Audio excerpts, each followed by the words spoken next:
लोकसभा चुनाव को लेकर सरगर्मियां तेज हो गई हैं। एक तरफ उत्तर प्रदेश में समाजवादी पार्टी ने अपनी 3 लिस्ट प्रत्याशियों की जारी कर दी है। कांग्रेस और समाजवादी पार्टी के बीच गठबंधन हो गया है, सीटों का बंटवारा हो गया है। अपना दल कमेरावादी से बातचीत चल रही है, लेकिन भारतीय जनता पार्टी क्या कर रही है? तो भारतीय जनता पार्टी ने भी अब इस ओर कदम बढ़ा दिया है, यानी कि किसको मिलेगा टिकट, किस सांसद का कटेगा टिकट, कौन होगा नया चेहरा, गठबंधन में कौन किसके खाते में कौन सी सीट जाएगी, इन सब को लेकर एक मीटिंग शुरू होने वाली है। जी हाँ, दिल्ली में 29 फरवरी को देर शाम एक मीटिंग शुरू होगी भारतीय जनता पार्टी की, जिसे CEC यानी कि सेंट्रल इलेक्शन कमेटी, केंद्रीय चुनाव समिति की मीटिंग कहते हैं। इस मीटिंग में प्रधानमंत्री नरेंद्र मोदी, JP नड्डा, रक्षा मंत्री राजनाथ सिंह, गृह मंत्री अमित शाह और उत्तर प्रदेश के CM योगी आदित्यनाथ भी रहेंगे और भी नेता रहेंगे। उत्तर प्रदेश से योगी आदित्यनाथ, जो कि इस समिति के मेंबर हैं, वो रहेंगे और तय होगा, बातचीत होगी उन सीटों को लेकर जो भारतीय जनता पार्टी हार गई है। यानी कि जो 2019 के लोकसभा चुनाव में जो सीटें भारतीय जनता पार्टी हार गई, या वो सीटें जहां पर भारतीय जनता पार्टी कभी नहीं जीती है, और उन सीटों पर जहां भारतीय जनता पार्टी कम मार्जिन से चुनाव जीती है, इस पर चर्चा होगी।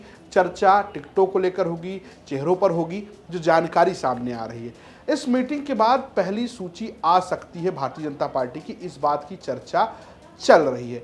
अब अगर हम बताएं कि उत्तर प्रदेश में अगर हारी सीटों के हिसाब से देखें तो जो पहली सूची आ सकती है उनमें करीबन 16 से 18 नाम हो सकते हैं। 16 वह सीटें जो 2019 में बीजेपी लोकसभा के चुनाव में हार गई थी। आपको बता दें कि 2019 के चुनाव में भारतीय जनता पार्टी ने 80 में से गठबंधन के साथ 64 सीटें जीती थी। 16 सीटें भारतीय जनता पार्टी हार गई थी और उन सीटों को लेकर पहली सूची जारी की जा सकती है, और वो 2 सीटें जो बहुत फिक्स मानी जा रही है। तो हम एक क्रम से आपको बताते हैं कि कौन कौन सी सीटों पर पहली सूची आ सकती है, पहले लिस्ट आ सकती है।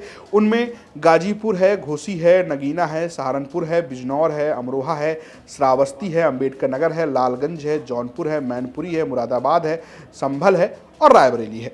इसके अलावा रामपुर, आजमगढ़, वाराणसी और लखनऊ भी है। आपको बता दें कि वाराणसी और लखनऊ में भारतीय जनता पार्टी जीती थी। वाराणसी से प्रधानमंत्री नरेंद्र मोदी सांसद हैं, लखनऊ से रक्षा मंत्री राजनाथ सिंह, जो उत्तर प्रदेश के दिग्गज नेता हैं, वो सांसद। इसके अलावा 5 सीटें जो है वो समाजवादी पार्टी जीती, जिसमें मैनपुरी, आजमगढ़, मुरादाबाद, संभल और रामपुर शामिल है। वहीं अगर हम बात करें बसपा की, तो 10 सीटें बसपा जीती और एक जो है वो कांग्रेस के खाते में रायबरेली की सीट गई थी। सोनिया गांधी वहां से सांसद थी, अब वो राज्यसभा में सांसद हो गई है क्योंकि वो राज्यसभा चली गई है राजस्थान से।